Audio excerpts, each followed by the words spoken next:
Bien-aimés dans le Seigneur, nous vous saluons tous au nom de Jésus, l'incomparable grand maître, le Seigneur Jésus. C'est en son nom que nous sommes ici réunis afin de lui rendre gloire et d'enseigner le troupeau que Jésus nous a donné cette permission. Alors, de paître. Merci pour être ici à tous les frères et toutes les sœurs du GEC. Aujourd'hui, c'est le frère Landry qui va nous donner la nourriture afin que nous puissions être spirituellement rassasiés. Donc, nous donnons la place au frère Franklin après la prière. Nous allons d'abord prier avant de commencer, mes bien-aimés. Prions au nom de Jésus. Père éternel, nous te remercions, toi qui es l'incomparable, toi qui es l'inimitable Jésus-Christ. Tu es le maître de tous les temps et de toutes les circonstances. Merci Seigneur Jésus de ce que tu as voulu que nous soyons ici, entre nous, frères et sœurs, pour parler de ta part. Merci Seigneur Jésus, protège-nous du début à la fin. Puissons nous allons se prier et nous disons au nom de Jésus notre Seigneur. Amen. Alors, Jésus. Nous demandons au frère Franklin d'adorer avec nous, de nous diriger dans l'adoration. Merci. Salut bien-aimés dans le Seigneur, que le Seigneur Jésus-Christ vous bénisse. Gloire à Jésus. Amen. On va adorer notre Seigneur Jésus avec des cantiques.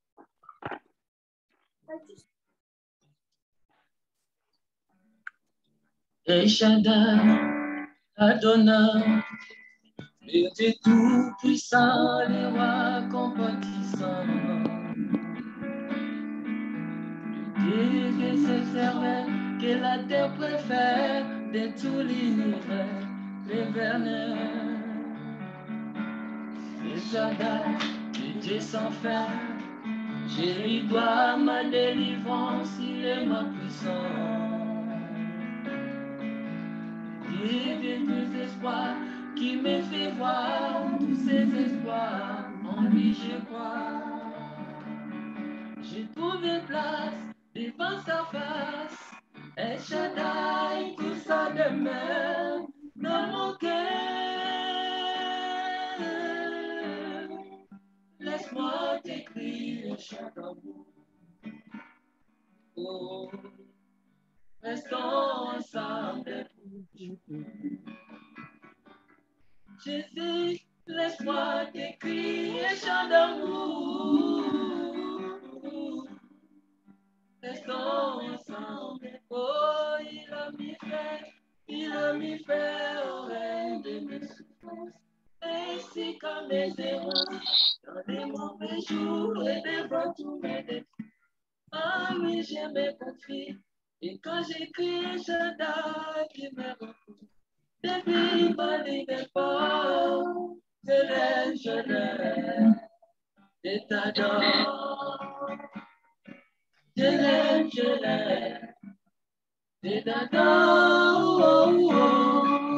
Je l'aime, je t'aime. Oh, il a mis fin au rêve de mes souffrances. Et si mes errances, dans les mauvais jours, et devant tous mes défis, en lui je me confie. Et quand j'écris El Shaddai, il me répond. Et lui, ma vie dépend. Je l'aime, je l'adore. Je l'aime, je l'adore. Je l'aime, je l'adore.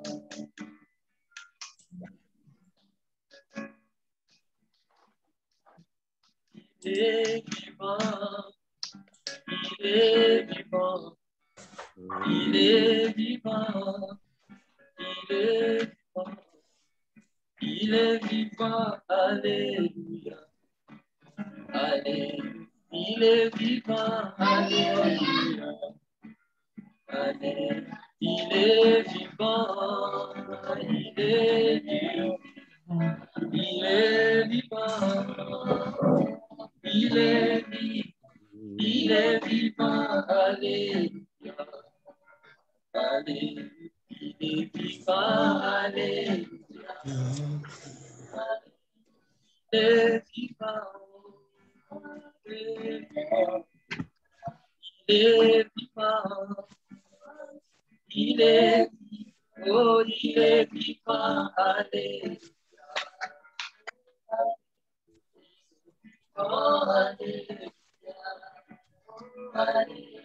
Il est vivant, alléluia.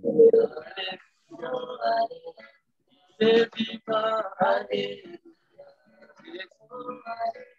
Maranatha, Maranatha, Maranatha, Maranatha, Maranatha, alléluia. Oh, alléluia. Maranatha, alléluia. Oh, alléluia. Maranatha, alléluia. Il est puissant, oh, il est puissant, il est puissant, oh, il est puissant, il est puissant, alléluia, oh, alléluia, il est puissant, alléluia, oh, alléluia, il est puissant, alléluia, oh, alléluia, il est puissant, alléluia. Oh, il est puissant, alléluia. Oh, alléluia. Il m'a sauvé, il m'a sauvé, il m'a sauvé, il m'a sauvé, il m'a sauvé, alléluia. J'ai tout, alléluia. Il m'a sauvé, alléluia. J'ai tout, alléluia. Il m'a béni, alléluia. J'ai tout, alléluia. Il m'a béni, alléluia. Il m'a protégé, alléluia. Il m'a gardé, alléluia. J'ai tout, alléluia. Il m'a aimé, alléluia. J'ai tout, alléluia. Il m'a aimé, alléluia. J'ai tout, alléluia. Il m'a sauvé, alléluia. J'ai tout, alléluia. Il est vivant, oh, il est vivant, il est vivant, il est vivant, il est vivant, alléluia, alléluia, alléluia, il est vivant, alléluia, alléluia. Oui, je suis disciple aujourd'hui, c'est par la grâce du Seigneur Jésus. Amen. Si je suis disciple aujourd'hui, c'est par la grâce du Seigneur Jésus. Si nous aimons les enseignements, c'est par la grâce du Seigneur Jésus. Oh, Hosanna. Amen. Oh, Hosanna. Oh, Hosanna. Oh, Hosanna.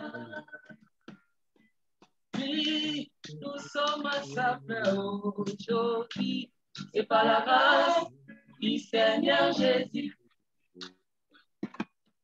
Oui, je suis étudiant du Jésus, c'est par la grâce du Seigneur Jésus.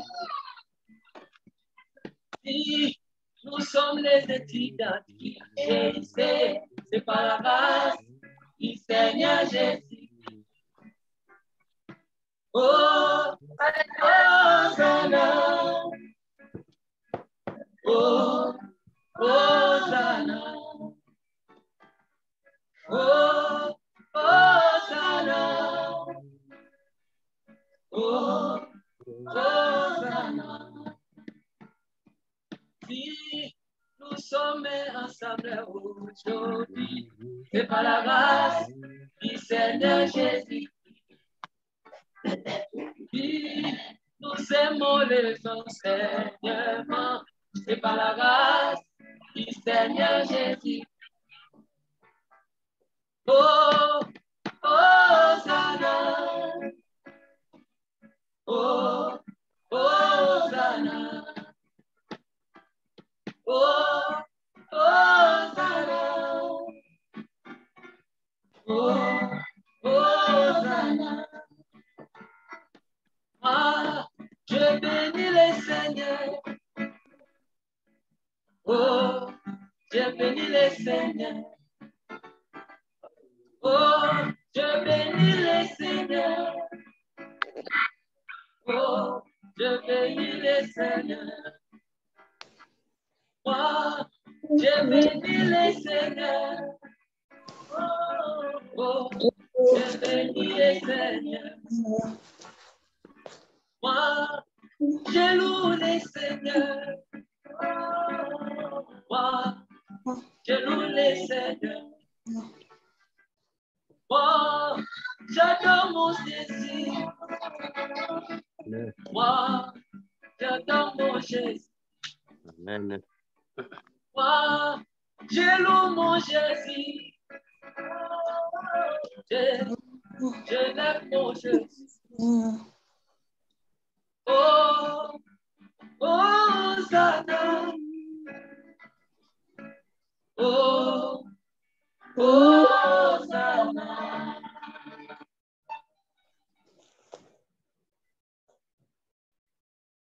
Gloire à Jésus. Merci, le frère. Merci, Seigneur. Merci, Seigneur. Merci, Seigneur. Gloire à Jésus. Merci, le frère Franklin, pour nous avoir animés. Que le Seigneur Jésus-Christ soit glorifié de tous les temps et dans toutes les circonstances. Merci, mes frères. Nous donnons la parole à notre bien-aimé, le frère Landry, pour nous nourrir spirituellement. Merci, frère Armando. Vraiment, je salue tout le monde. Merci, frère. Je salue tout le monde. Comme d'habitude, grande est ma joie. Je dis à mon frère, je dis à ma sœur qu'il est au bon endroit. Nous ne venons pas ici, en fait, pour le frère Armando. Nous ne venons pas ici pour le frère Landry, encore moins pour une quelconque sœur. Mais si nous venons ici, en fait, c'est pour le Seigneur. Nous venons ici, en fait, nous nous rassemblons, c'est pour écouter l'évangile de paix. Et nous savons, mes bien-aimés, en fait, que cet évangile n'est pas destiné à tout le monde. L'évangile qui nous attire, nous, n'est pas destiné à tout le monde. Le Seigneur va dire en Jean 10 que mes brebis entendent ma voix, je les connais et elles me suivent. Donc, le Seigneur va dire, mes brebis entendent ma voix. Ça veut dire qu'il y a certainement des brebis qui n'entendent pas la voix du Seigneur.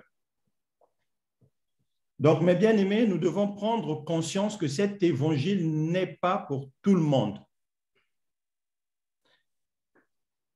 Il y a un passage, en fait, dans Luc, le chapitre 1er. Luc, chapitre 1er, verset 44. Luc 1, 44. Hein? Luc 1, 44. Voilà. Je vais lire la parole. Merci, Luc, mon frère. Luc, chapitre 1er, le verset 44. Ainsi déclare la parole de Jésus. Car voici aussitôt que la croix, la voix de ta salutation a frappé mon oreille, l'enfant a tressailli d'allégresse dans mon sein.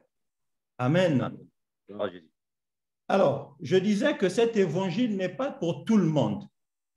Mais dans le passage que frère Armando vient de lire, c'est Marie qui s'entretenait avec Élisabeth, sa cousine. Et Élisabeth dit à Marie, car voici, aussitôt que la voix de ta salutation a frappé mon oreille, l'enfant a tressailli d'allégresse dans mon sein. Qu'est-ce que nous voulons dire par là, en fait, mes bien-aimés, par ce passage? c'est qu'en réalité, mais l'enfant dans le sein d'Élisabeth n'avait pas entendu Marie, en fait. Mais cet enfant-là avait entendu Jésus qui était dans le ventre de Marie.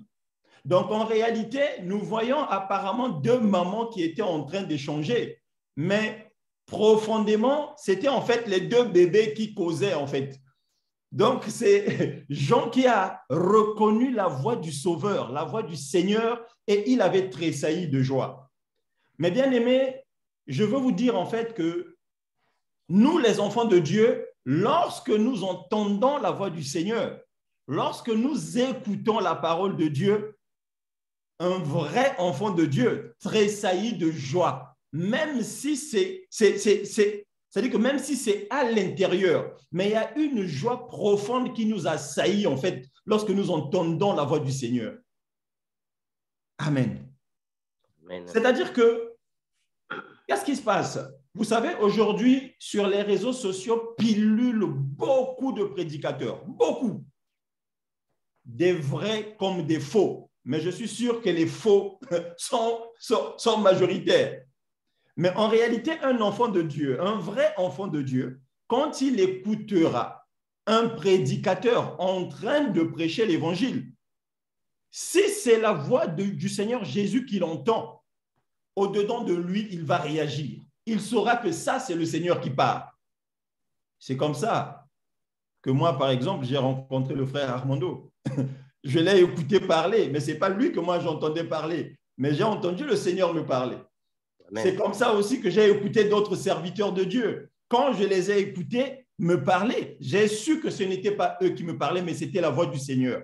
Et j'étais tout joyeux au-dedans de moi parce que ça fait plaisir à un enfant de Dieu d'écouter la voix du Seigneur. Que le Seigneur te bénisse. Ce n'est pas mon message, mais je voulais commencer par là pour nous dire que cet évangile n'est pas pour tout le monde, mes bien-aimés. Cet évangile n'est pas pour tout le monde. Si je suis là aujourd'hui, en fait, ce n'est pas de mon propre vouloir. Il y a quelques années en arrière, si on me disait que le frère Landry va faire des exhortations un jour ou va prêcher la parole de Dieu un jour, j'aurais dit jamais, ça ne se produira jamais. Vous savez, à l'époque, mes bien-aimés, on voulait être chrétien, mais on voulait l'être en cachette. On ne voulait pas qu'on sache qu'on était chrétien parce que c'était ringard. C'était pas, comment dire, c'était pas fashion d'être chrétien, en fait. Donc, nous qui avions la sémence de Dieu, on savait que Dieu existait, mais on ne voulait pas s'engager publiquement. On avait honte de Dieu. On avait honte de Dieu, mes bien-aimés. Mais vous savez, lorsque vous êtes de Dieu, c'est juste une question de temps. Je suis sûr qu'à l'instant où nous sommes en train de parler, il y a certainement des personnes qui éprouvent le même sentiment. Au-dedans de ça brûle, ils ont envie de parler de Dieu, ça brûle, ils ont envie de prêcher la parole de Dieu, mais ils ont honte de se manifester. Mes amis, ce n'est qu'une question de temps. L'heure viendra où le Seigneur te sortira de ta zone de confort pour que tu parles de sa part. Que Dieu bénisse quelqu'un ce soir. Nous allons prier le Seigneur pour un petit message que j'ai prévu ce soir. Père éternel, je te bénis, je te loue au nom puissant de Jésus. Je te dis merci Seigneur pour ce temps favorable que tu nous accordes, à moi, à mon frère, à ma sœur. Nous prions Père que tu nous assistes encore et que ton Esprit Saint nous enseigne toutes choses. Permets Père que l'esprit de distraction, Seigneur, n'ait pas droit de citer au milieu de nous. Nous prions pour un esprit d'ordre, pour un esprit, Père de gloire, de compréhension, d'intelligence, de sagesse, afin que nous comprenions ta pensée. Au nom puissant de Jésus, nous t'avons ainsi prié et nous disons Amen. Amen. Frère Armando, j'ai choisi un long petit texte, mais ça nous fera du bien de lire la parole de Dieu. Amen. Nous sommes dans Daniel. Nous sommes dans Daniel. Je ne viens pas... Daniel, nous allons dans le premier chapitre. Daniel, chapitre 1er. Sois rassuré, frère Armando, je ne vais pas jouer les docteurs de la parole, je ne le suis pas. Parce que quand on parle de Daniel, qui est un livre prophétique, ça fait peur. Non, je n'irai pas là-bas. Okay. Je n'ai pas envie de me noyer dans les sables mouvants. Alors, donc nous sommes dans Daniel, chapitre 1er. Voilà, nous sommes dans Daniel. Chapitre 1er, on va prendre à partir du verset 3. Et nous allons faire une longue lecture. Par la grâce du Seigneur, on va s'arrêter certainement au verset 17. Voilà. Donc, Daniel, chapitre 1er, tu disais… à partir du verset 3. Voilà. Daniel 1, 3. Nous allons lire jusqu'au verset 17. Voilà. La Bible déclare ainsi. Le roi donna l'ordre à Ashpenaz. J'espère qu'on a la même version. Oui, c'est ça. Voilà. Le responsable de ces énigmes, de faire venir quelques Israélites de sang royal ou de familles nobles. Amen. Ce devraient être des jeunes garçons sans défaut physique, beaux, doués de perspicacité et de sagesse, instruits et intelligents, capables de servir dans le palais royal. On leur enseignait la littérature et la langue des Babyloniens. Le roi leur réservait pour chaque jour une portion de plats servis à sa table et du vin de ses banquets. Il voulait les former pendant 3 ans, à la suite desquels il entrait à son service.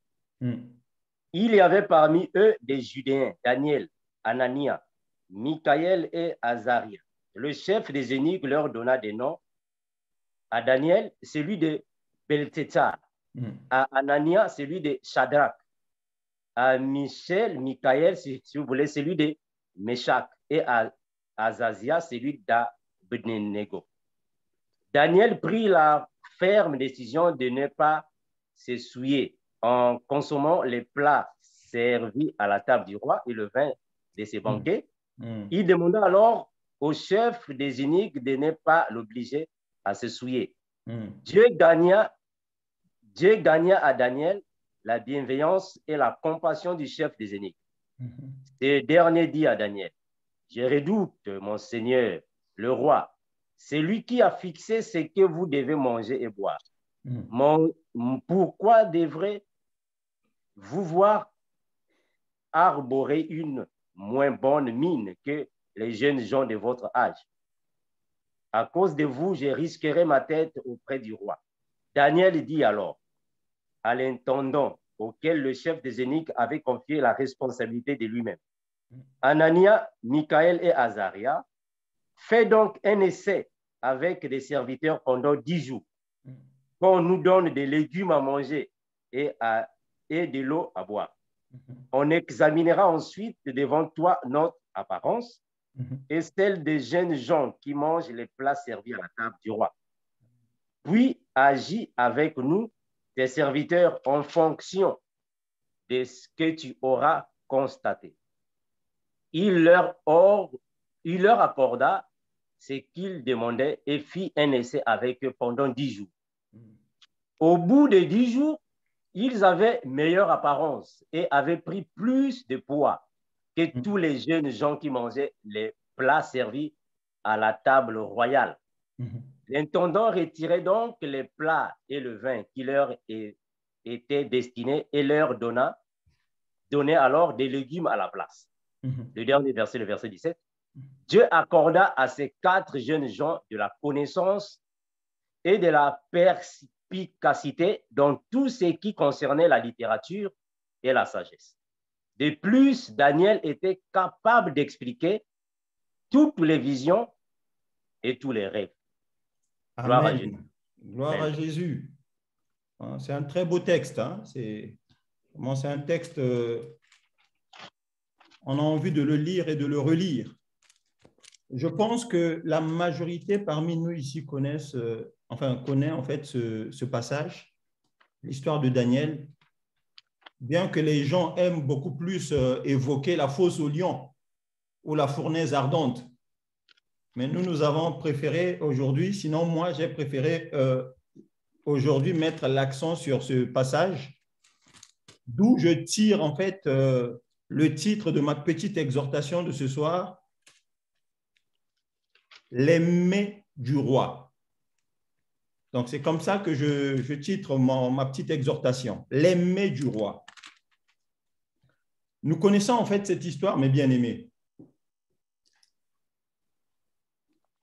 Daniel et ses amis sont de jeunes Israélites qui se retrouvent en captivité à Babylone. Babylone qui est une nation païenne. Ça, nous savons.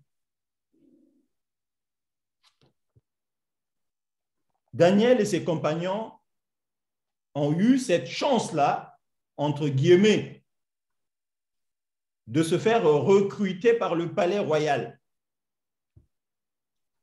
Donc, en réalité, ces jeunes hommes devaient servir au palais. Ils devaient être au service du roi. D'esclaves qu'ils étaient, le roi est venu leur miroiter la gloire. Donc, ils sont arrivés au château, je ne sais pas comment on va appeler ça, au palais plutôt. J'allais parler du château. Non, au palais. Ils sont arrivés au palais et on a commencé à les mettre aux petits soins. On a changé les vêtements, on leur a changé d'alimentation. L'autorité est même allée jusqu'à leur changer les noms. Donc, ils ont même changé d'appellation. En réalité, ces jeunes Israélites-là devaient carrément perdre leur identité, c'est-à-dire que ce qu'ils étaient avant. Le roi Nebuchadnezzar a voulu, c'est-à-dire que tout ça soit oublié et qu'ils deviennent de nouvelles personnes. Pourquoi? Eh bien, parce qu'ils devaient servir le roi. Amen. Et donc, c'est comme cela que nous voyons que le roi va donner cet ordre au chef de ses eunuques de la façon dont ces jeunes gens devaient être nourris. Je tiens à signaler que les jeunes gens que le roi avait recrutés pour qu'ils soient formés afin qu'ils soient à son service ne se limitaient pas seulement à Daniel et à ses compagnons. Il y en avait d'autres. Il y avait d'autres jeunes. On ne sait pas, la Bible ne lui dit pas combien de jeunes est-ce qu'il y avait, mais il y en avait d'autres. En plus de Daniel, en plus de Michaël, en plus de Anania, de Michaël et d'Azaria. Il y avait d'autres jeunes. Et le roi donna cet ordre qu'on devait leur soumettre à un régime alimentaire particulier. Et pour le roi, en fait, c'est ce régime particulier-là, des mets de sa table et du vin qu'il buvait, qui devait leur procurer une sorte de bien-être physique. Donc, pour le roi, c'est qu'il voulait donner une certaine apparence à ces jeunes-là. Et ces jeunes-là ne pouvaient acquérir cette apparence-là qu'en se soumettant à ces règles imposées par le roi. Que va nous dire la Bible? Au verset 8, Daniel résolut de ne pas se souiller par les mets du roi et par le vin dont le roi buvait. Alors, mes bien-aimés, cette phrase m'a interpellé. Donc, Daniel résolut de ne pas se souiller par les mets du roi et par le vin dont le roi buvait. Moi, je me suis interrogé. Je me suis dit, mais qu'est-ce qui se passe? Que veut nous dire le Seigneur au travers de ce passage? Parce que nous voyons que Daniel arrive au palais royal, il a accepté changer de nom, il a accepté changer de vêtements, mais il dit, il prend la décision de ne pas se souiller avec les mets du roi. Et il va dire, mais donnez-nous juste des légumes et de l'eau à boire. Mes amis, ça doit nous interroger. Que veut nous dire ce passage biblique? Qu'est-ce qu'il nous enseigne à nous, les enfants de Dieu d'aujourd'hui?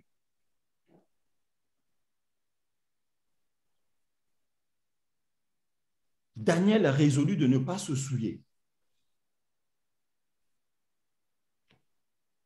Nebuchadnezzar, roi de Babylone, dans ce texte, nous pouvons le comparer en fait à l'autorité de ce monde, parce que nous savons que Babylone était une nation païenne, un peu comme le monde dans lequel nous vivons. Nous savons tous que ce monde est dirigé par un prince dont nous parle Paul dans 2 Corinthiens 4:4, le prince de ce monde. Ce prince-là qui a tenté le Seigneur au désert, qui a proposé au Seigneur de l'adorer afin qu'il lui donne toute la gloire du monde.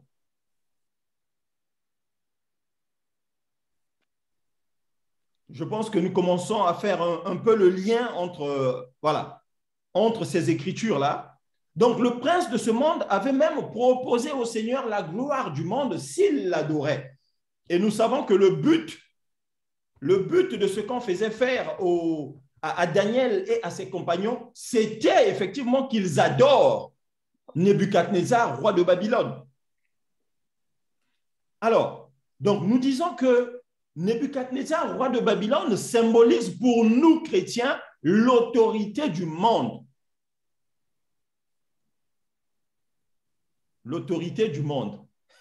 Le frère Armando nous en parlera peut-être un jour. Nebuchadnezzar, roi de Babylone, représente l'autorité du monde, de ce monde dans lequel nous vivons. Il représente aussi le mari païen, frère Armando. Oui. Satan représente non, en fait, je veux parler du monde, en fait. Le monde représente, les autorités mondaines représentent le mari païen de la femme de Jésus que nous sommes ou de l'épouse que nous sommes. Et la Bible nous demande d'obéir aux autorités, mes bien-aimés. Daniel et ses amis avaient obéi, mais jusqu'à un certain stade. Ils ont obéi jusqu'à un certain niveau. Nous allons prendre un autre passage qui peut certainement nous éclairer un peu davantage. Frère Armando, nous allons prendre 1 Corinthiens 5. 1 Corinthiens 5. On va lire à partir du verset 9 jusqu'à 11. 1 Corinthiens 5, 9, 11. 1 Corinthiens 5, 9, 11. 9, 11. Je vous ai écrit, on a la même traduction. Je vous ai écrit, c'est ça. Je vous ai écrit dans ma lettre de ne pas entretenir des relations avec ceux qui vivent dans l'immoralité sexuelle. Je ne parlais pas d'une manière absolue des gens de ce monde qui vivent dans l'immoralité ou sont toujours désireux de posséder plus, voleurs, idolâtres, autrement. Il vous faudrait sortir du monde. Amen. Voilà, là, nous avons lu jusqu'au verset 11. Alors, verset 11, ok.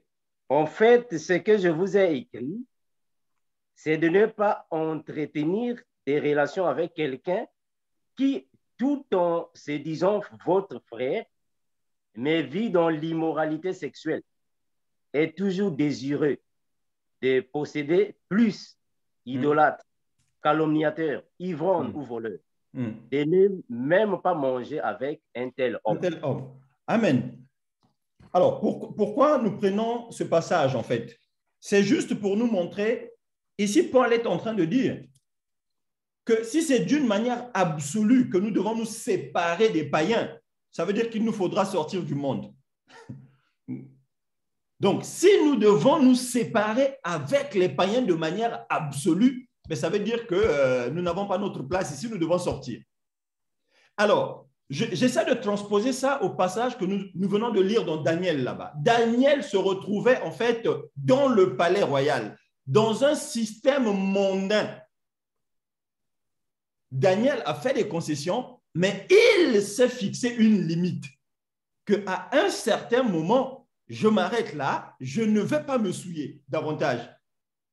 où je ne vais pas me souiller avec autre chose que ce que je n'ai fait déjà. Voilà un tout petit peu le lien que je voulais relever là. Donc, Paul est en train de dire que si c'est d'une manière absolue que nous devons nous séparer des païens, ça veut dire qu'il nous faudra sortir du monde, en fait. Or, nous savons que nous ne pouvons pas sortir du monde. Daniel, lui et ses amis avaient juste résolu de ne pas se souiller avec les mets délicats de la table du roi. Daniel avait accepté les vêtements de l'autorité mondaine, comme nous avons dit, un peu comme nous. C'est-à-dire que Daniel serait l'image du chrétien d'aujourd'hui. Nous qui acceptons certaines obligations de l'autorité de ce monde dans lequel nous vivons. Mais or qui s'avère, parce qu'en réalité, pour revenir en arrière, ici, les mets de la table du roi par rapport à l'explication que je donne, retenons, mes bien-aimés, que la parole de Dieu peut être abordée sous plusieurs angles. Moi, je n'en ai choisi qu'une petite partie. Si le frère Armando touchait le même passage, il enseignerait sur autre chose. Voilà, donc moi, j'aborde une certaine partie pour essayer de nous faire comprendre quelque chose. Donc ici, les mets du roi dont on nous parle, nous avons dit que le roi, c'est l'autorité mondaine pour ce qui nous concerne. Les mets du roi symbolisent ici toutes les sollicitations du monde vis-à-vis des enfants de Dieu que nous sommes. Mes amis, nous savons la pression qui est la nôtre à l'égard du monde. Mais le monde nous sollicite constamment. Le monde veut nous imposer des pratiques constamment. C'est à nous, enfants de Dieu, de mettre une limite. C'est-à-dire qu'il y a des choses que nous pourrons faire, mais il y a des choses que nous ne pourrons pas faire parce que ce serait nous livrer à la souillure, en fait. Donc, nous devons nous fixer des limites. Le monde aujourd'hui nous sollicite avec diverses valeurs, ou plutôt contre-valeurs, c'est comme ça que je vais les appeler. Aujourd'hui, le monde nous impose.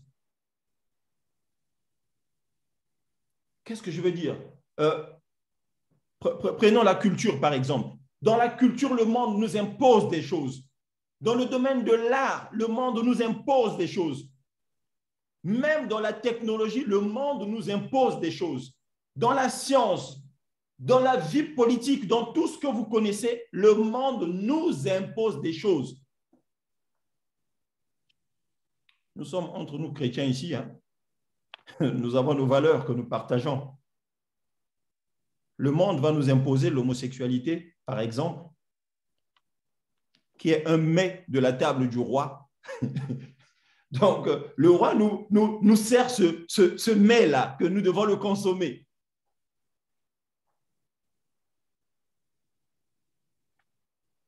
Le monde nous l'impose. Mais maintenant, est-ce pour autant que nous devons accepter de consommer ce mets-là?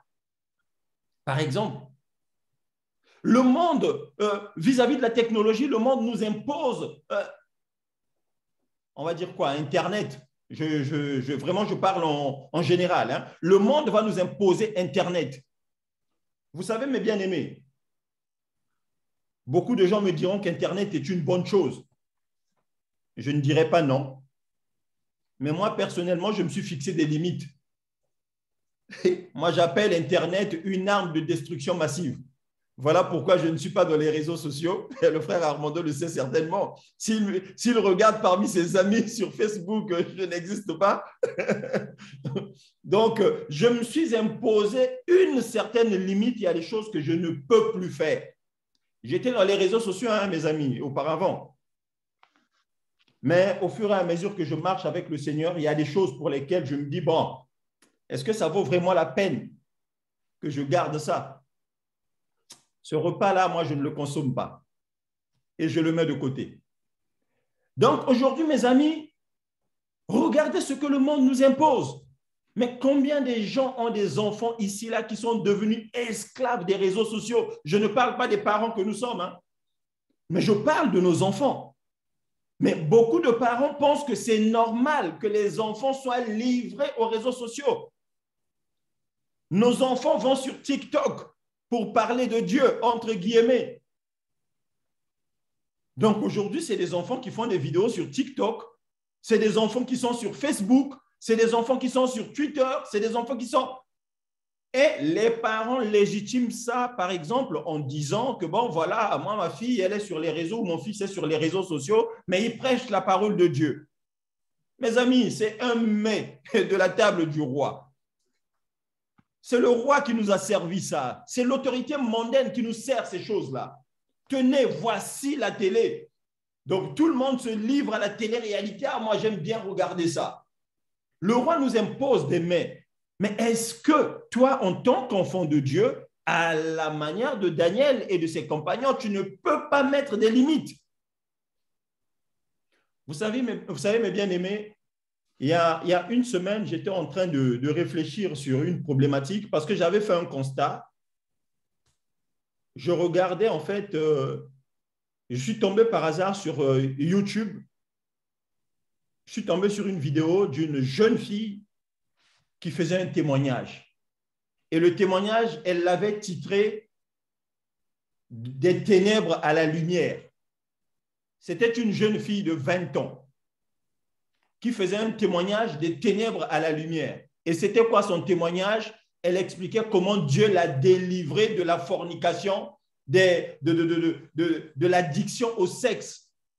Une jeune fille de 25 ans. Et ce témoignage-là, elle le fait après quelques mois qu'elle ait rencontré le Seigneur. Mes amis, j'ai continué à faire des recherches et je me suis rendu compte que c'était devenu une mode. Et donc, c'est devenu la mode sur Internet que les jeunes filles viennent faire des témoignages. Mais vous croyez que ces jeunes filles-là sont réellement converties? Mais pourtant, c'est un mets qu'on nous a servi. Les enfants passent sur YouTube. Les enfants passent sur les réseaux sociaux. Vous savez, mes amis, il y a un piège sur les réseaux sociaux.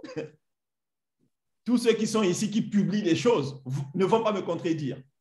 Lorsqu'on fait une publication, le but de la personne qui publie, c'est le nombre de vues. On ne publie jamais quelque chose de manière désintéressée. On publie toujours parce qu'on court derrière des vues. Combien de personnes ont regardé mon post? Combien de personnes ont regardé ma photo? Combien de personnes ont regardé le texte que j'ai écrit? Combien de personnes ont réagi? Combien de personnes ont commenté? Et au final, on est en train de glisser vers l'orgueil sans se rendre compte. C'est un mets que le roi nous a servi. C'est un mets délicat, entre guillemets. Daniel appelle cela des mets délicats. Le mot délicat, en fait, c'est quelque chose de compliqué, en fait. C'est quelque chose qu'on ne peut pas bien cerner. Mais regardez, mes bien-aimés, on vous présente un steak, un morceau de viande bien préparé, mais vous ne savez pas les condiments qui sont rentrés dedans. Vous, tout ce que vous voyez, en fait, c'est l'odeur qui monte à vos narines, en fait. Oh, mais ça sent bon. Ah, mais c'est bon, ça. Mais vous ne savez pas quels sont les ingrédients qui ont été utilisés pour cuisiner ce plat-là. Donc, c'est un peu l'image que nous donnons. Donc, en fait, le monde, l'autorité du monde, en fait, le système du monde nous présente des choses, nous présente des valeurs que nous ne comprenons pas toujours, mais pourtant nous adhérons. Et quand nous adhérons, mes bien-aimés, la conséquence, c'est que nous nous souillons spirituellement sans nous en rendre compte. Mes bien-aimés, faites extrêmement attention. Pour ceux qui ont des enfants adolescents qui sont accros sur les réseaux sociaux sous prétexte qu'ils y prêchent la parole de Dieu, mais bien-aimés, vous devez vous inquiéter. Vous ne devez pas être content parce que votre fille passe sur les réseaux sociaux pour parler de Dieu. Ça, vraiment, je vous le dis, c'est avec une grande tristesse, mais je le dis. vous devez vous inquiéter. Internet est une arme de destruction massive. En réalité, le diable ne l'a pas créé pour notre bien, en fait. Le diable ne l'a pas créé pour notre bien. Il nous fait plus de mal que de bien. Et nous devons veiller, en fait, sur nos enfants. Ce n'est qu'un exemple d'une valeur que le monde met à notre disposition et à laquelle nous adhérons sans réfléchir, comme des moutons. Ça n'a pas été le cas de Daniel, d'Anania, de Michaël, d'Azaria. Ça n'a pas été le cas pour eux. Ces enfants-là avaient la sémence de Dieu. Ils se sont dit qu'on ne va pas se souiller avec les mets du roi. Nous devons faire extrêmement attention, mes bien-aimés. Tout ce que le monde nous présente n'est pas pour notre bien, ne va pas en notre faveur, en fait.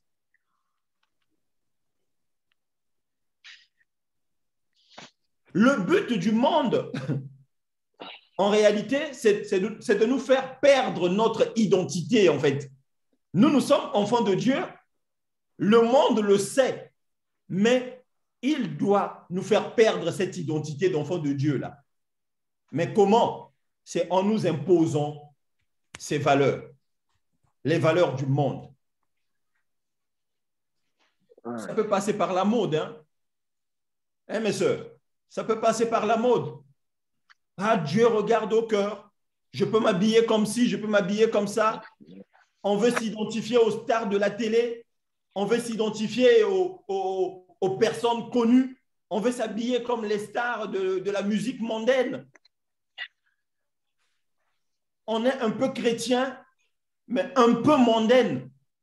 C'est-à-dire que, c'est comme je disais la dernière fois, lorsque nous avons eu cette petite exhortation sur l'intégrité du chrétien, c'est-à-dire que les chrétiens cherchent la compromission avec le monde. Je peux faire ça, mais on cherche des excuses, en fait, pour en fait adhérer aux valeurs que le monde nous présente.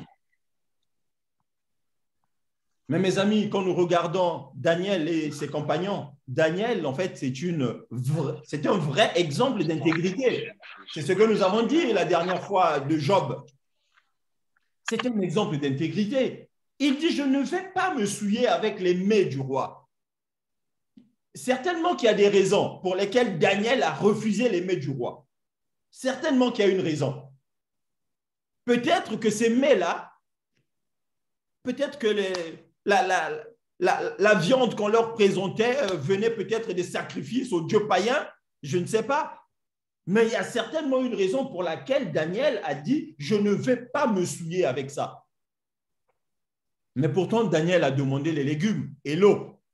Mais qui lui a donné les légumes et l'eau? C'est toujours le système mondain, l'autorité. Daniel n'a pas planté ses légumes lui-même. Il a demandé à Ashpenaz, donne-nous des légumes et de l'eau. Donc, la même personne qui leur donnait la viande, c'est la même personne qui leur donne les légumes. Mais pourtant, ils ont mis des limites. Ça, on ne fera pas. Ça peut passer, mais ça, on ne fera pas. C'est l'exemple des enfants de Dieu que nous sommes dans le monde dans lequel nous vivons. Il y a des choses qui vont de soi que nous pouvons faire. Mes amis, nous travaillons dans des entreprises. Ces entreprises-là n'appartiennent pas toujours aux chrétiens ou n'appartiennent pas souvent aux chrétiens, mais pourtant nous y travaillons. On y travaille comme étant des chrétiens. Mais il y a d'autres choses qu'on va vouloir nous imposer, nous n'accepterons pas. Vous savez, moi, je vous donne un exemple. Ça fait quand même quelques bonnes années que je travaille. Mais depuis que j'ai commencé à travailler, je n'ai jamais été dans les syndicats, dans les entreprises. Hein? Depuis que je travaille, je n'ai jamais milité dans les syndicats, même quand j'étais païen, même quand je ne connaissais pas le Seigneur. Les histoires de syndicats, je n'aimais pas. Donc, en fait, c'est une sorte de limite que je m'étais placée.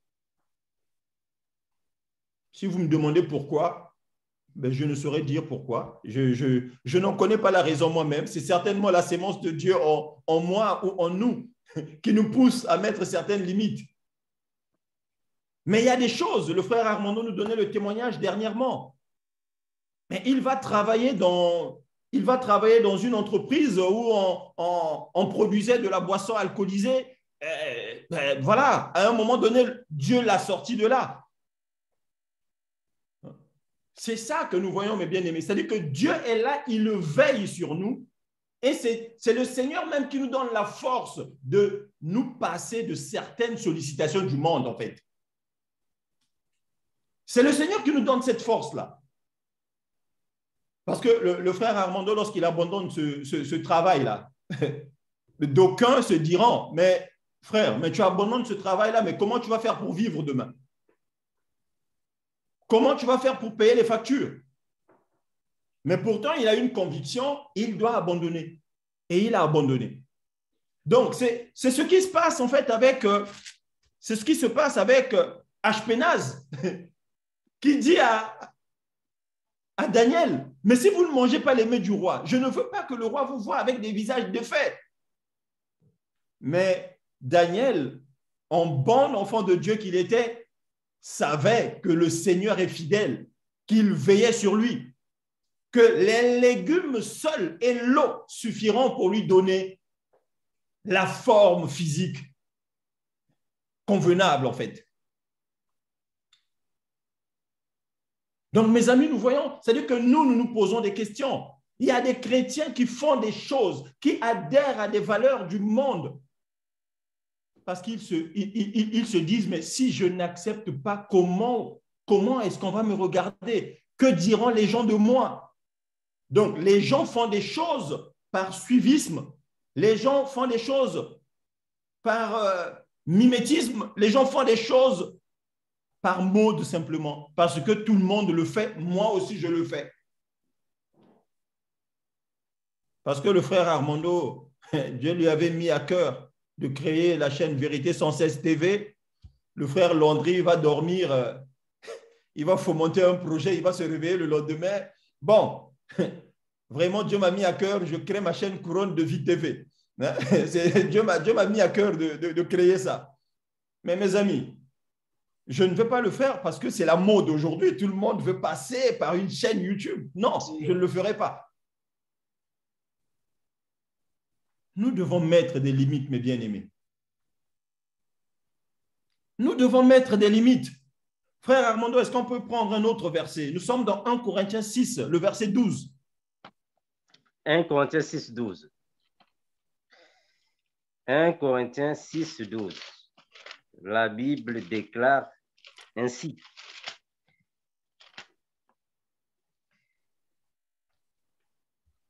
Tout m'est permis,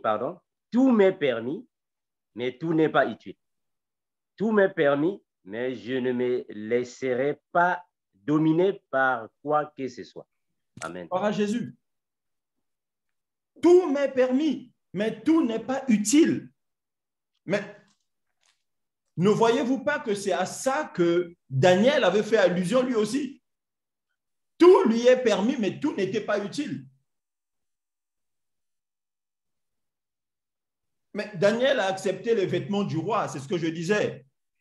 Il a caché sa nudité avec ces vêtements-là. Daniel a accepté qu'on lui change de nom. On lui a donné le nom d'un dieu babylonien. C'est passé, il n'y avait pas de problème. Mais quand on arrive au mets, il dit, ça, je ne mange pas. Et c'est ce que je disais. Tout est permis, mais tout n'est pas utile. C'est ce que Paul nous dit ici. Nous ne devons pas tout accepter pour content. Le monde ne cessera pas de nous solliciter. À longueur de journée, pour ceux qui regardent la télé, ils voient qu'à la télé, c'est des publicités du matin au soir, parce que le monde veut nous solliciter de toute manière, de toutes sortes de façons. Dès que tu ouvres la télé le matin, tu as des publicités. Et tout le long de la journée, tu auras des publicités. Le monde te sollicite. Malheureusement, il y a des gens qui adhèrent à ces sollicitations-là. Il y a des femmes, en réalité, elles n'avaient pas besoin de cette chose-là, mais quand elle est tombée sur la publicité, elle est allée acheter. Mais pourtant, elle n'en avait pas besoin. C'est ça qui se passe. Tu vois la publicité d'une belle voiture, pourtant, tu n'en avais pas besoin parce que tu en avais déjà une qui roule sans problème. Mais tu vas aller t'endetter pour prendre ce véhicule-là. Le monde nous sollicite et malheureusement, nous tombons dans le panneau, nous tombons dans ce piège-là, pour certains consciemment, pour d'autres inconsciemment, mais nous tombons dedans. Tout est permis, mais tout n'est pas utile. Et Paul ajoute en disant, tout m'est permis, mais je ne me laisserai asservir par quoi que ce soit. Mais c'est vrai. Il y a des choses, en fait, qui finissent par nous asservir, en fait. Mes amis, on parle d'addiction. Hein. Vous savez, les réseaux sociaux est une addiction. Il y a beaucoup de gens qui ne le savent pas. Mais si vous vous examinez, pour ceux qui sont dans les réseaux sociaux, vous allez vous rendre compte que vous êtes asservis. Vous êtes asservis. Il y a des personnes qui doivent regarder si on a publié quelque chose de nouveau sur YouTube, qui doivent regarder s'il y a eu une nouvelle publication sur Facebook, qui doivent regarder s'il y a eu une nouvelle publication sur TikTok. Donc, ils ont des notifications. Donc, chaque fois le téléphone signale, gling, gling, gling, il y a une notification sur TikTok. Il va regarder. Il y a une notification sur Facebook. Il va regarder. Et sans te rendre compte, tu es devenu l'esclave de quelque chose. Oh non, moi, je ne suis sur les réseaux sociaux que pour écouter la parole de Dieu. Les gens font bonne conscience. C'est-à-dire que les gens essaient de faire bonne conscience, quoi. Ah, frère, moi, c'est vrai que je suis sur les réseaux sociaux, mais c'est pour écouter la parole de Dieu. Tu es esclave, mon frère, ma soeur. Tu es esclave. Nous sommes sur les mets que le monde nous présente, des mets délicats dont on n'a pas forcément la recette. On ne connaît pas forcément la recette, mes amis. Je ne me laisserai pas asservir par quoi que ce soit. Nous devons faire attention. Nous devons veiller sur nous-mêmes, comme Daniel veillait sur lui. Daniel n'est pas seul. Hein? Il y a des hommes qui se sont montrés fidèles dans la Bible. On a vu l'exemple de Joseph qui s'était montré fidèle face à la tentation, face à l'appel de l'impudicité. Nous avons vu Esdras qui s'était montré fidèle.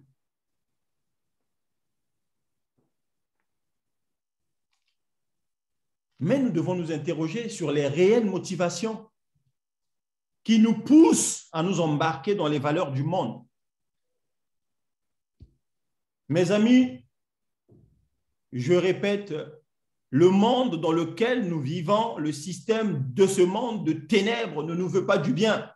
Je parle de nous, les enfants de Dieu. Je parle à nous, chrétiens. Le monde ne nous veut pas du bien. Le monde veut simplement nous faire perdre notre identité. C'est vrai que le diable a été précipité. Il est conscient qu'il est voué à l'enfer éternel. Mais il n'ira pas seul. Il veut faire un maximum de victimes. Voilà pourquoi le Seigneur va nous parler dans cette parabole-là du chemin spacieux et du chemin étroit. Chemin spacieux, chemin étroit. Le chemin spacieux, c'est ce chemin-là où les gens s'encombrent de tout et de n'importe quoi. Les gens prennent tout sur eux, mais ils veulent aller au paradis avec ça. Ils prennent tout sur eux, mais ils veulent aller à l'enlèvement avec ça. Mais le Seigneur disait que le chemin qui mène à la vie, la porte pour accéder au chemin qui mène à la vie, cette porte-là, c'est une porte étroite. C'est une porte, si on est chargé, on ne pourra pas passer.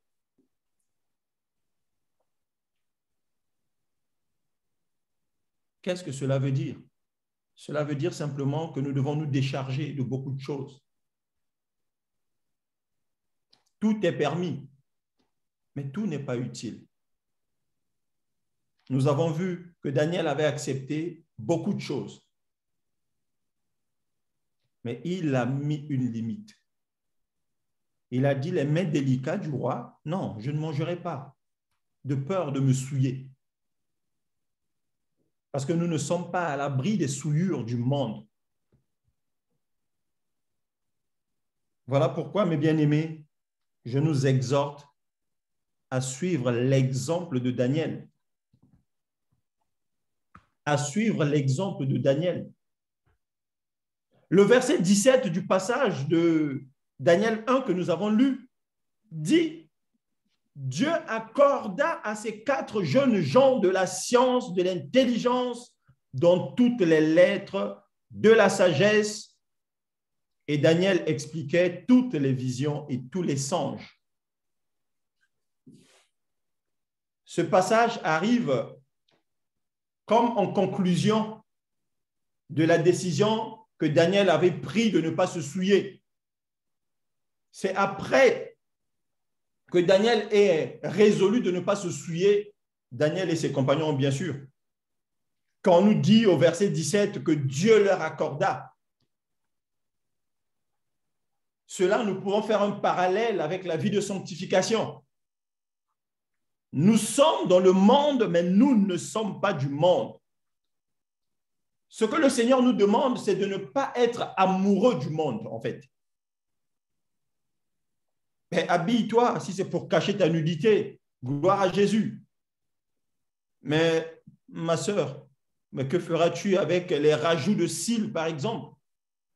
Ou mon frère, que feras-tu avec des jeans déchirés, par exemple?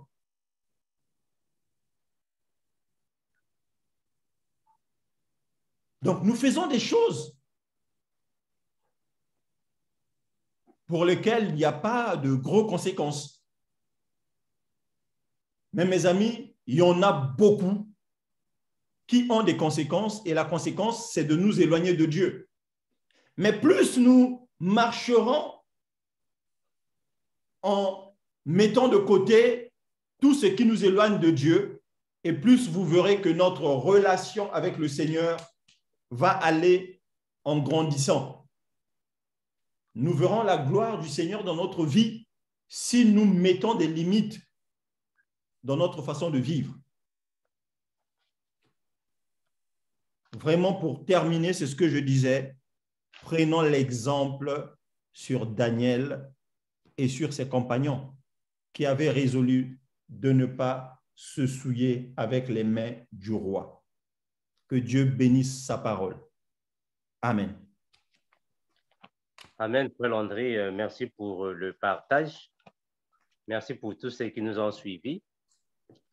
Merci également au frère Logan qui est en train de nous filmer. Gloire à Jésus.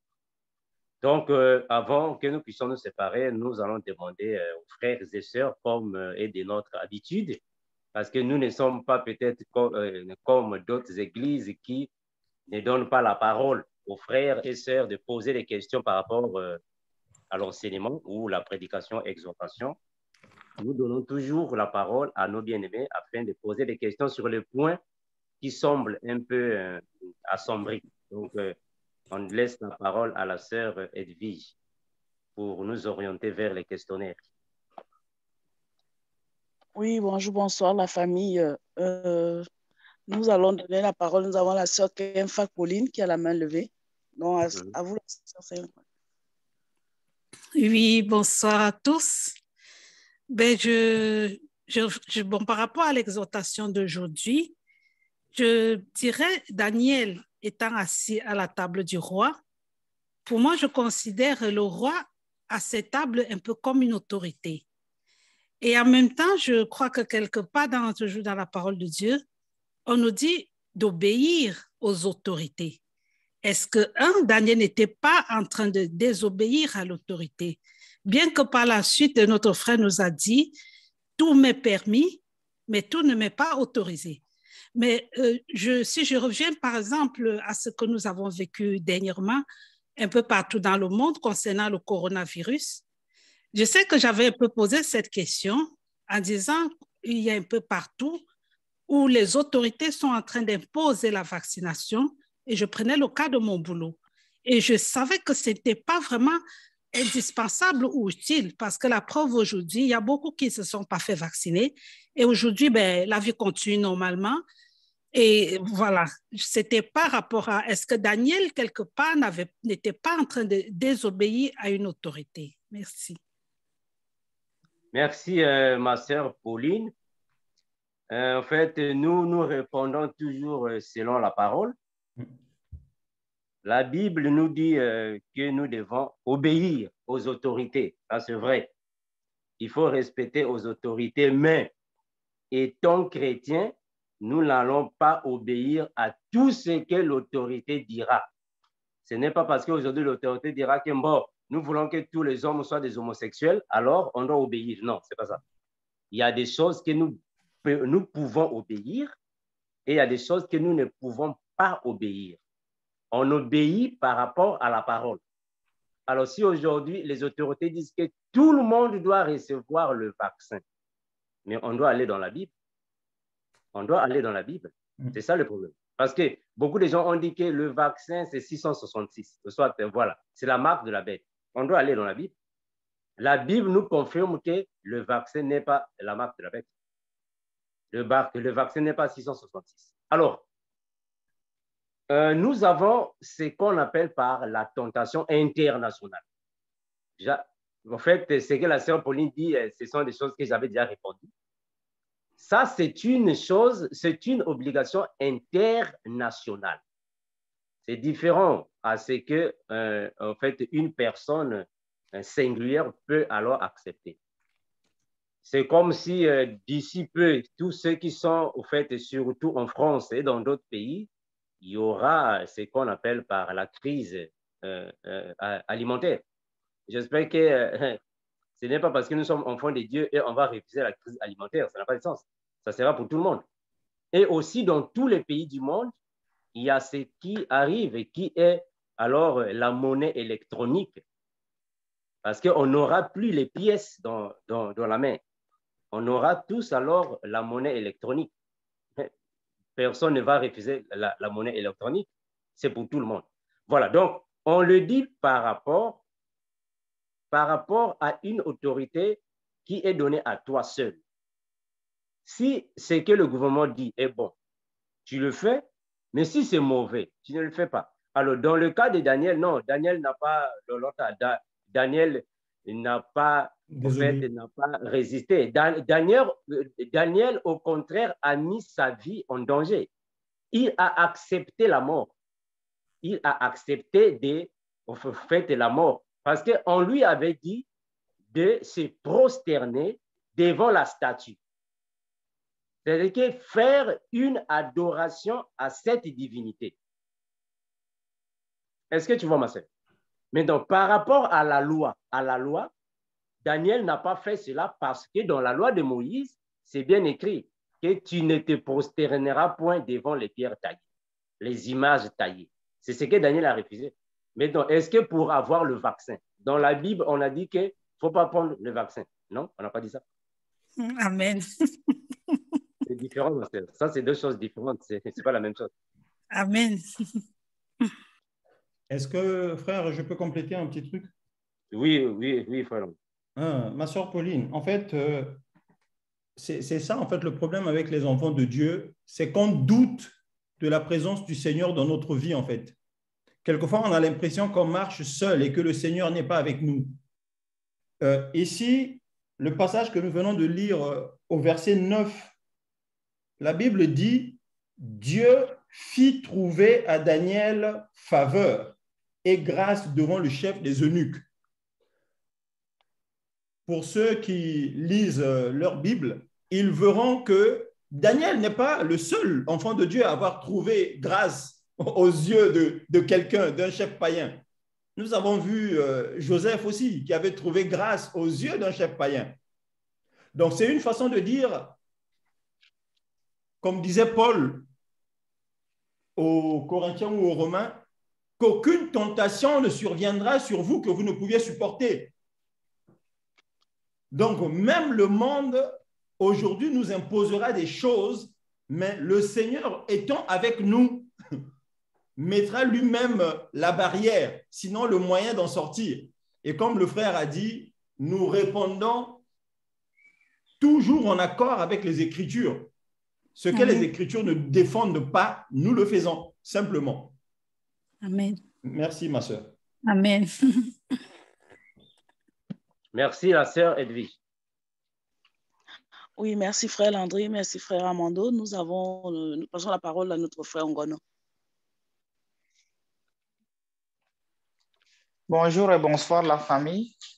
Bonjour mon frère Armando. Je voulais poser la question qui n'a rien à y voir avec la prédication de notre frère Landry. Juste s'il peut nous lire le passage de 1 Jean 5, versets 16 et 17. 1 Jean 5, versets 16 et 17. 1 Jean 5, 16 à 17, il est écrit: si quelqu'un voit son frère commettre un péché qui ne mène point à la mort, qu'il prie et Dieu donnera la vie à ce frère. Il la donnera à ceux qui commettent un péché qui ne mène point à la mort. Il y a un péché qui mène à la mort. Ce n'est pas pour ce péché-là que je dis de prier. Toute iniquité est un péché, et il y a un tel péché qui ne mène pas à la mort. Ma question est le suivant. On dit que le salaire du péché, c'est la mort. Donc, je voulais savoir s'il y a des péchés qui n'amènent pas à la mort physique et mort spirituelle, et des péchés qui amènent juste à la mort. Je ne sais pas, je vais comprendre le passage. Je suis un peu perdu à cet endroit-là. Merci. Bon, frère Ogono, nous savons que la Bible était traduite par les docteurs en fait, les docteurs de la théologie. C'est eux qui ont traduit la Bible, ça va, non? Alors, oui, ça va. Voilà, pas toutefois, là où on voit le mot péché, cela signifie en fait le péché comme la transgression de la parole de Dieu. Ça va, non? Voilà. Ici, c'est bien écrit. Frère Landry, est-ce que tu peux répéter? On va aller verset après verset. Va d'abord doucement. Le frère a dit, c'est quel verset? 16 et 17, 1 Jean 5. 16, voilà. 17. Voilà, 1 Jean. Voilà. Frère Landry, est-ce que tu peux aller verset après verset? Alors, il est écrit, verset 16, « Si quelqu'un voit son frère commettre un péché qui ne mène point à la mort, qu'il prie, et Dieu donnera la vie à ce frère. Il la donnera à ceux qui commettent un péché qui ne mène point à la mort. » Il y a un péché qui mène à la mort. Ce n'est pas pour ce péché-là que je dis de prier. Voilà. L'apôtre Jean est clair. Si quelqu'un voit son frère, moi, je suis le frère du frère Landry. Le frère Landry est mon frère. Moi, je suis convaincu que le frère Landry mène la vie de sanctification. Donc, il ne peut pas vivre dans le péché. Ça, c'est clair, non? Il ne peut pas vivre dans le péché parce qu'il mène la vie de sanctification. Donc, je suis convaincu que le frère Landry ne peut pas dire à sa femme de faire un avortement. Parce que c'est un chrétien. Moi, je suis convaincu que jamais vous allez entendre qu'on a attrapé le frère Armando dans un supermarché en train de voler les couches. Jamais. Ça, c'est un frère. C'est lui qui connaît la parole. Alors, si ton frère, tu le vois avec une faute, c'est ton frère, tu le vois avec une désobéissance, il faut prier pour lui. Si aujourd'hui, quelqu'un me dit que non, le frère Landry, on l'a croisé avec la cigarette, bien que le frère Landry ne peut pas arriver à ce stade-là, mais s'il arrive là-bas, je vais prier pour lui parce qu'il est mon frère. Ce péché-là ne va pas l'emmener à la mort. Pourquoi? Mais parce que lui, il est chrétien, il mène la vie de sanctification, il peut tomber. Parce qu'il y a deux choses qu'on a toujours dit. Il ne faut jamais confondre vivre dans le péché et commettre un péché. C'est différent. Ce n'est pas la même chose. Un juste peut tomber.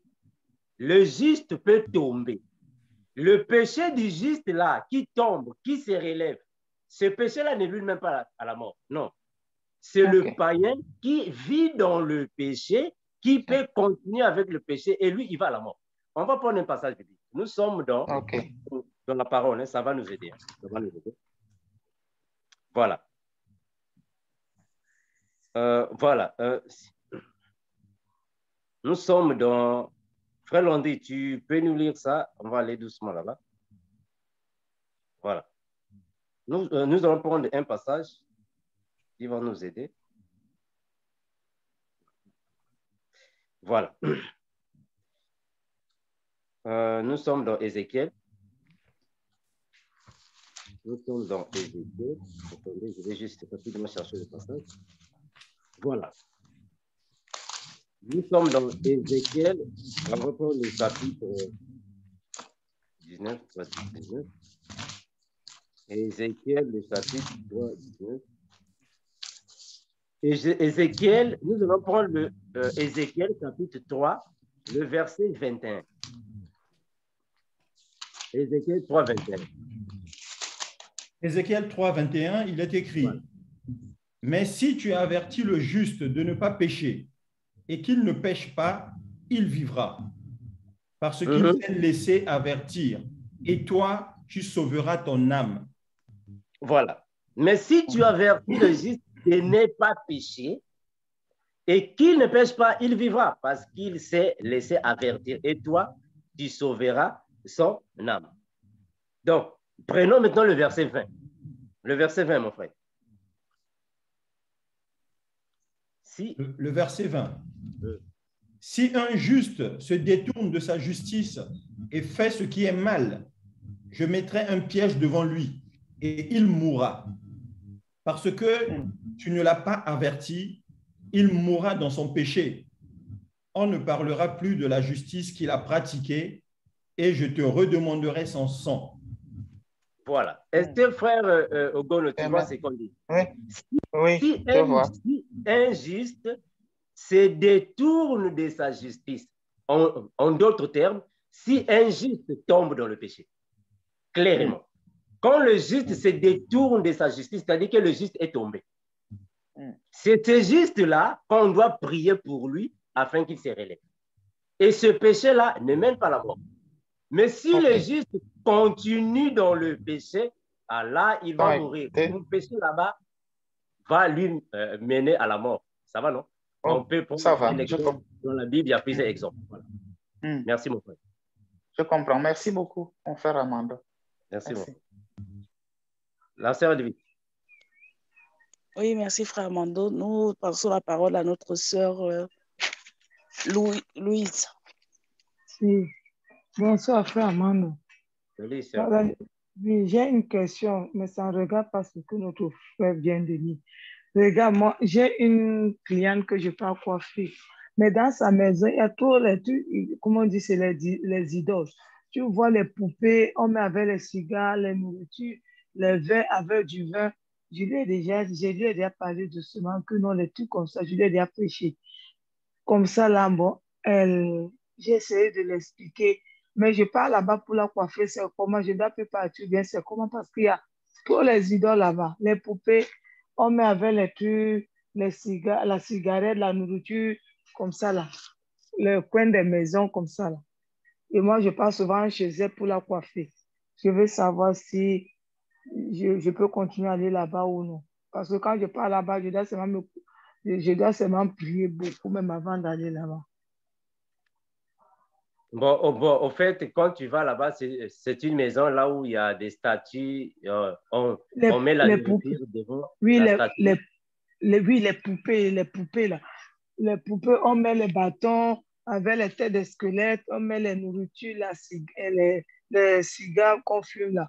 Comme pour donner la nourriture aux idoles, quoi. Et les nourritures qu'on met dans les maisons avec les poupées. Dans chaque coin de la maison, tu vois encore les poupées là, assises avec le vin dans les verres, les bougies, tout ça. Là. Mais je lui ai déjà parlé de ça, mais... Moi, à mon avis, est-ce que tu es obligé d'aller là-bas? C'est ça aussi. Non, je pose une question. Est-ce que quelqu'un t'oblige d'aller là-bas? Non. Voilà. Donc, tu es libre de rester à la maison. Le frère Landry. Le frère Landry. Oui, mon frère. Voilà. Mais, voilà. mais la sœur a commencé par dire que ce n'était pas en rapport avec l'enseignement, mais c'est bien le rapport avec la petite exhortation de tout à l'heure. On a dit que c'est à nous de mettre des limites dans notre vie, en fait. Hein, ma sœur Louise? Ok, j'ai compris. Hein? Nous avons l'Esprit du Seigneur qui nous conduit aussi. Hein? Donc, qu'est-ce que toi, tu privilégies? C'est ton argent ou ton âme? Quand tu vas dans une maison, tu vois qu'ici, il y a de mauvaises pratiques. C'est aussi ça, hein? Dans la vie, il faut faire des choix. Ok, j'ai compris parce que je vais demander ça depuis, mais c'est... Voilà, frère Armando. Ok, j'ai compris. Merci, la sœur Louise. La sœur Edwige. Apparemment, le frère Bienvenu veut prendre la parole. Frère Armando, pardon, je peux apporter quelque chose à la sœur. C'est que le Seigneur Jésus allait chez les païens, c'est-à-dire chez ceux qui sont malades, parce que c'est ceux qui sont malades qui ont besoin de médecins. Il y avait les pharisiens qui accusaient Jésus, comment un saint peut venir habiter, manger avec des pécheurs. Et Jésus a dit, ce n'est pas les plus importants qui ont besoin de médecins, mais ceux qui souffrent qui ont besoin de médecins. Jésus allait chez les païens, c'est pour les prêcher, pour qu'ils puissent avoir la vie éternelle. Et quand tu vois que quand tu prêches à cette sœur, et que la sœur ou bien cette femme ne répond pas, et qu'il est toujours dans l'idolâtrie, ce que tu fais, c'est de lui dire de venir chez toi et puis de faire les cheveux. Mais tu n'es pas obligé aussi de faire des cheveux, tu n'es pas obligé aussi d'aller là-bas. C'est ce que le frère Landry a dit, de mettre un limite, parce que les enfants de Dieu, on a droit à des limites, on doit se limiter. Et la Bible dit qu'il n'y a pas de relation entre la lumière et les ténèbres. Donc, on doit savoir les choses que Dieu aime et les choses que Dieu n'aime pas. Okay. Voilà. Ok, merci. La sœur Edwige. Oui, frère, nous n'avons plus de main levée là. Ok, merci mes bien-aimés pour tous ceux qui nous ont suivis. Il n'y a plus de questions, merci. Parfois, quand nous enseignons, nous exhortons et prêchons, il est toujours mieux de poser des questions afin de comprendre pour ne pas avoir une compréhension peut-être différente au message. Ça fait du bien. Merci à tous ceux qui sont ici, ceux qui sont venus en fait pour la première fois. Que Dieu vous bénisse. Nous nous réunissons chaque samedi, dimanche. Que Dieu soit avec nous tous. Merci, frère Logan. Merci pour l'enregistrement. Nous sommes à la fin. Que Dieu te bénisse.